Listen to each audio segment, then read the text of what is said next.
जिस तरह जोशो खरोश से तुम लोगों ने मंगनी की है ना, बस उसी तरह शादी की तैयारियां भी करो। समझ रही हो ना तुम मेरी बात? Okay aunty. उस पे पूरी दुनिया खत्म नहीं हो जाती, नहीं मिलता तो ना मिले। एग्जैक्टली। तुम बताओ, आइसक्रीम मंगा रही हूँ मैं, कौन सी खाओगी? मुझे नहीं खाना कुछ। अशर कैसा यार? ठीक ठाक। तू बता, बड़ी देर बाद मुलाकात हो रही है। हाँ, मेरे ख्याल में 7-8 साल तो हो गए।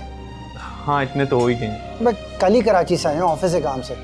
देख आज तुझसे मुलाकात होगी। यार ये तो बेस्ट हो गया। याद है यूनिवर्सिटी में पैसे तो होते नहीं थे, सही बात। ढाबों से खाना खाते थे, लेकिन देख आज तू बड़ा आदमी बन गया।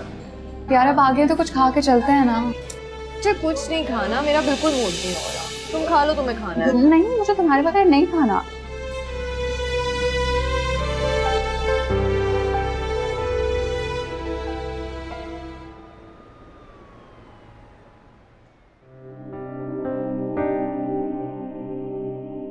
अरे बाबा, आज बड़े दिनों बाद आपने कमरे में चक्कर लगाया।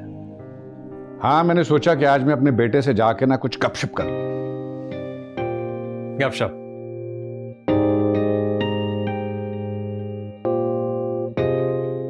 बाबा ऑफिस आज में आज तक आप गपशप करने मेरे कमरे में नहीं है। कोई खास वजह जो आपको यहाँ खींच लाई है? अहमद, आज तुम्हारे चेहरे पे खुशी देखकर मुझे बहुत इत्मीनान हुआ, वरना मैं और इशरत बहुत फिक्रमंद हो रहे थे। फिक्रमंद क्यों रहते थे? इसलिए कि मैं और इशरत नोट कर रहे हैं कि तुम आशी को ठीक ठाक इग्नोर कर रहे हो, और शादी के इंतजामात में भी तुम्हारी दिलचस्पी बिल्कुल जीरो है। पता नहीं आपको मेरी शादी की इतनी जल्दी क्यों पड़ी थी। आप जानते हैं कि मैं आज भी शादी के लिए ज़हनी तौर पे तैयार नहीं हूं।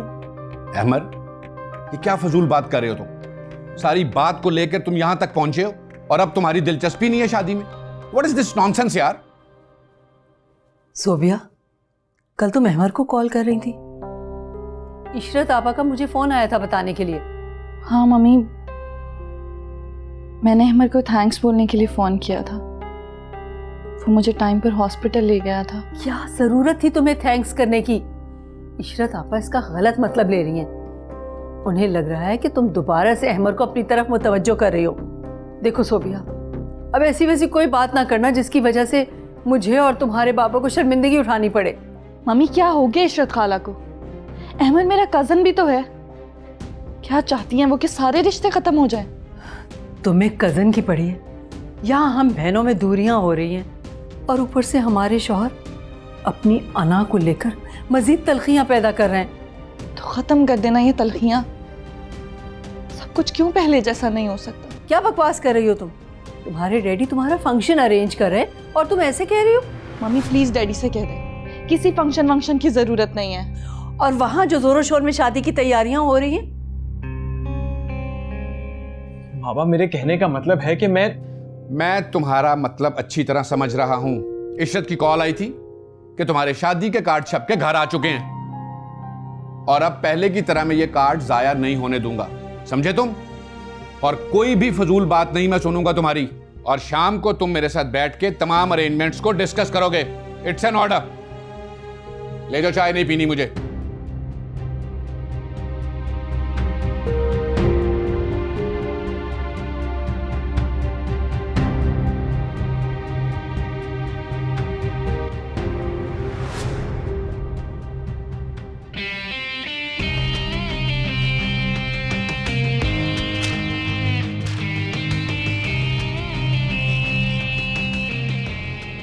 इतने अरसे के बाद मैंने सुल्तान के चेहरे पर खुशी और सुकून महसूस किया है। वो तुम्हारे फंक्शन को लेकर इतने एक्साइटेड हैं और तुम कह रही हो कि इसे कैंसिल कर दें। मम्मी मुझे कहीं नहीं जाना, मुझे यहीं रहना है, अपने घर।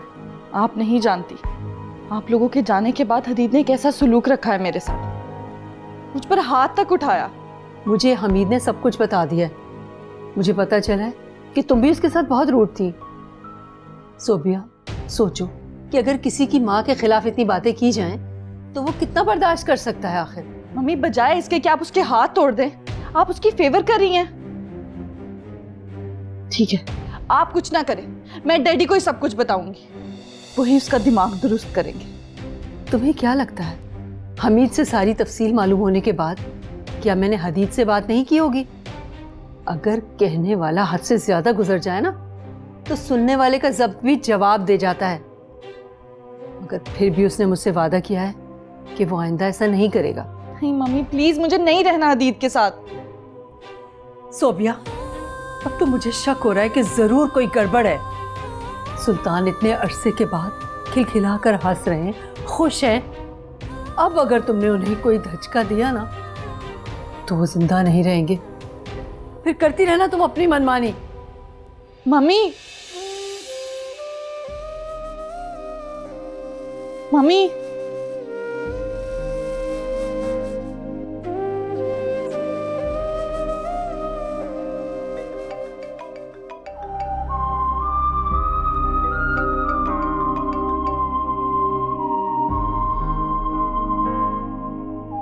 बोलो आशी, क्या बात है?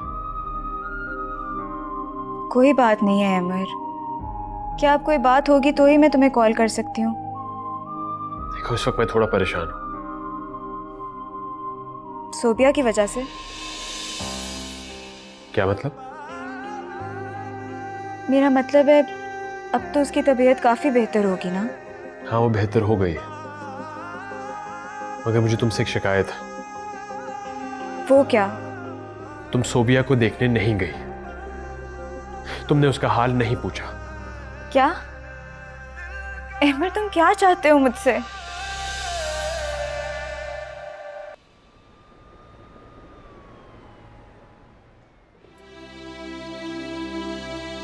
हाँ भाई, हो गई उससे मुलाकात जिससे आपकी शादी का इरादा था?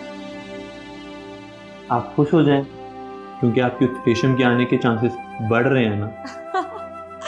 अरे भाई, मुझे तुम्हारी शादी से मतलब है, अब वो रेशम हो या लैला। वैसे सोचने की बात है, अगर उसके नाम में भी शीन आया तो फिर? हम डराएं तो मत। आप ही खड़ी। आप लोग ना ये गर्मा गर्म मजेदार नमक पारे एंजॉय करें। वैसे अली बाजी, मैंने एक बात सोची है। असद साहब की शादी पर ना मैं हर रोज नई डिश बनाऊंगी, ठीक है?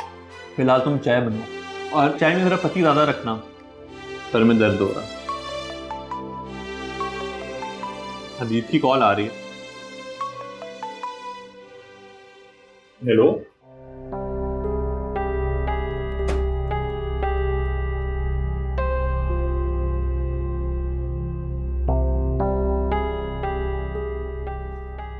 तुम्हें क्या हुआ? कुछ बोर सी लग रही हो आज। टेस्ट अच्छा नहीं हुआ क्या? मोहतरमा, आपकी शादी होने वाली है, आप फिलहाल उसी पर तवज्जो दें। मेरी फिक्र करने की जरूरत नहीं है। अरे क्या कह रही हो तुम? सवाल मैं तुमसे कुछ पूछ रही हूँ और जवाब तुम कुछ दे रही हो। कुछ नहीं, ऐसी बकवास कर रही थी मैं। अच्छा तुम बताओ, अमर से बात हुई है तुम्हारी? क्यों? उस दिन से वो मुझे नजर ही नहीं आया। बताओ ना, हुई है क्या बात तुम्हारी? हाँ, हुई थी मेरी अमर से बात। शिकायत कर रहा था वो मुझसे कि एक्सीडेंट के बाद मैंने सोबिया की खैरियत नहीं पूछी। तानिया, मुझे लगता है मुझे आज ही सोबिया को मिलना पड़ेगा, वरना अमर की नाराजगी दूर ही नहीं होगी।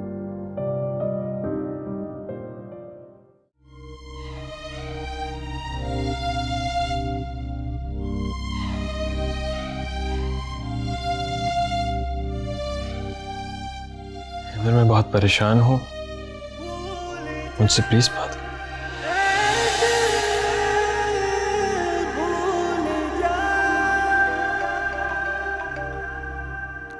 हेलो अहमर। सोबिया, तुम ठीक तो हो ना?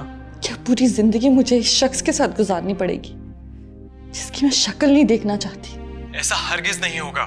तुमसे किसी ने कुछ कहा है क्या? मैं मम्मी डैडी को कुछ नहीं बता सकती। वो लोग फंक्शन अरेंज करें ताकि दोबारा मेरी रुखसती कर सके।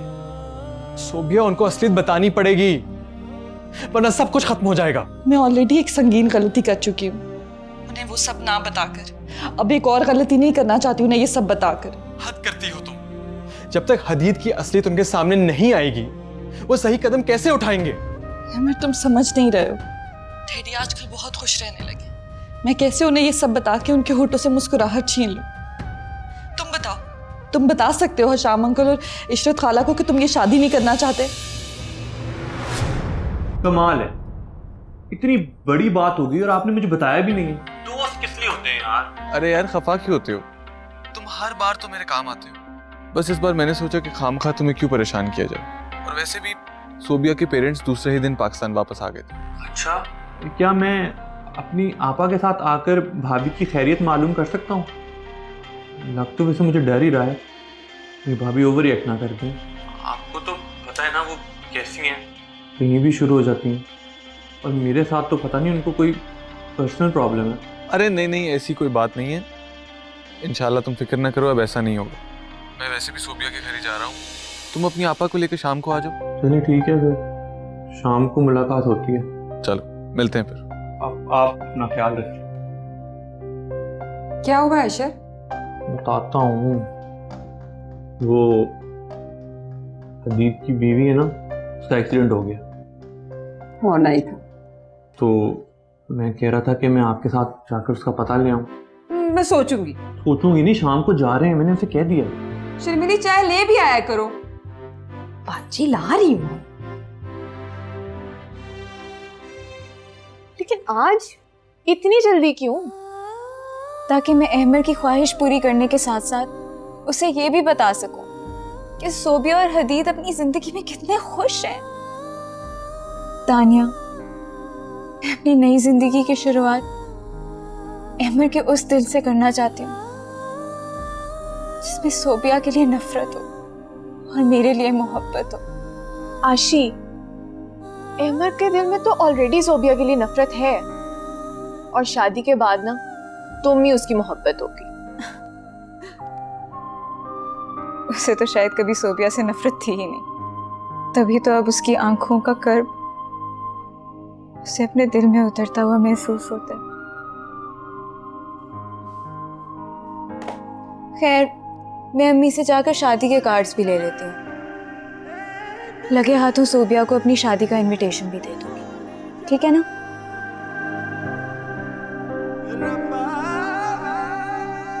और दानिया, मेरे लिए खूबसूरत सा ड्रेस निकाल दो।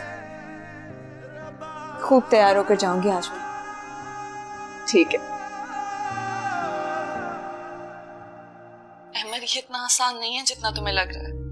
शाम अंकल इशरत खाला को लेके का मैंने झूठी कहानी बनाई है ताकि तुम मेरे पास आ जाओ। मेरे किरदार पर उंगलियां उठेंगी, कोई यकीन नहीं करेगा मुझ पर, और मम्मी डैडी फिर टूट जाएंगे, बिखर जाएंगे। और मैं जानती हूँ इस बार वो मुझे माफ नहीं करेंगे। मैं कुछ नहीं जानता, मैंने सोच लिया। मैं सबको असलियत बता दूंगा। मुझसे और बर्दाश्त नहीं हो रहा।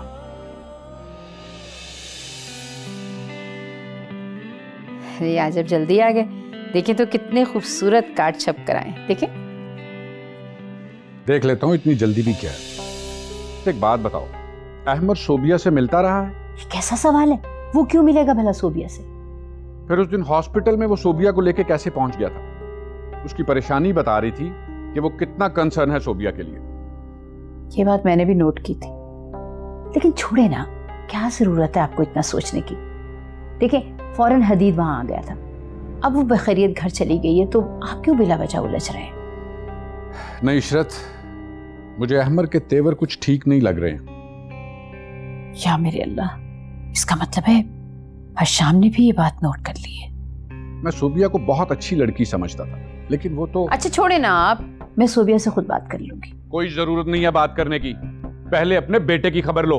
और हाँ, अगर उसने शादी में कोई भी टाल मटोल की ना, तो मुझसे बुरा कोई नहीं होगा, समझी तुम?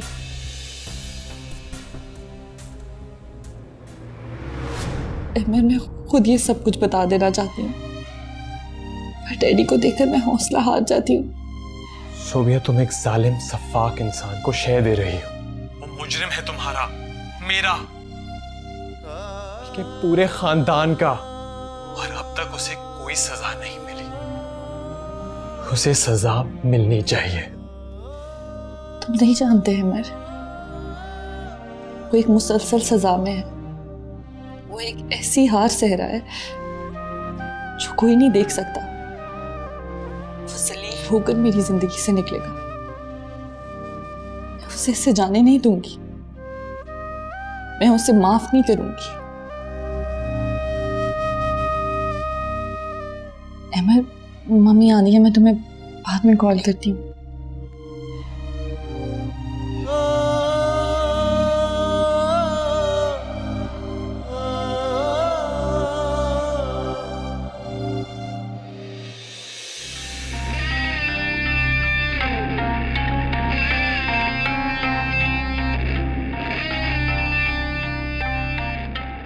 कितना कठिन और सख्त वक्त गुजारा है मैंने। समुद्र के पास रहकर भी प्यासा रहना, ये मुहावरा तो शायद मेरे लिए बना था। मोहब्बत की 2 बोल तक तुमने मेरी खाली झोली में नहीं डाले सोफिया, लेकिन अब कुदरत को भी शायद मेरे जज्बों की सच्चाई पर यकीन आ गया है।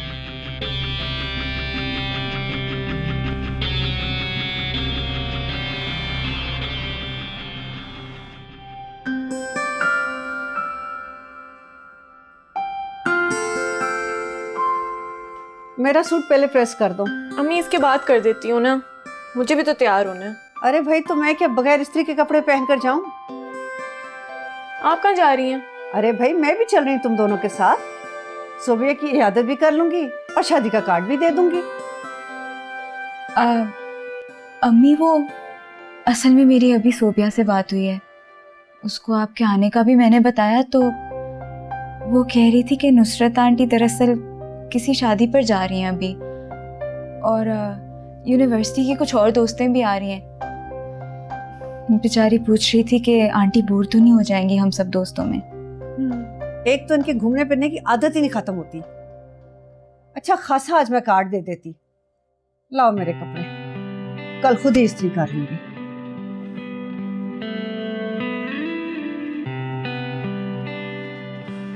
शुक्र है बात बन गई, वरना अम्मी के सामने जबरदस्ती सोफिया से मिलना पड़ता। हाँ, खैर दिखाओ कौन से कपड़े इस्त्री कर रही हो।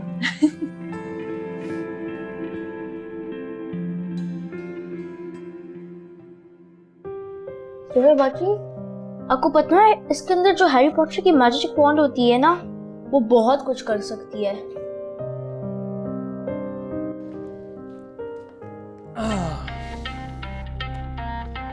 अरे शोभी, कहाँ जा रहे हो? मुझे अपनी बुक नहीं दिखाओगे? नहीं, आपको समझ नहीं आएंगी। अच्छा, मुझे थोड़ी सी समझा दो, काफी इंटरेस्टिंग लग रही है बुक। अच्छा ठीक है। शोभी, मेरी तबीयत ठीक नहीं है, बाहर लाउंज में जाकर बैठ जाओ, रेस्ट करना है मुझे। तो कोई बात नहीं, हम लोग बाहर लाउंज में जाकर बैठ जाते हैं, ठीक है? ठीक है, चलो चलो। शोभी,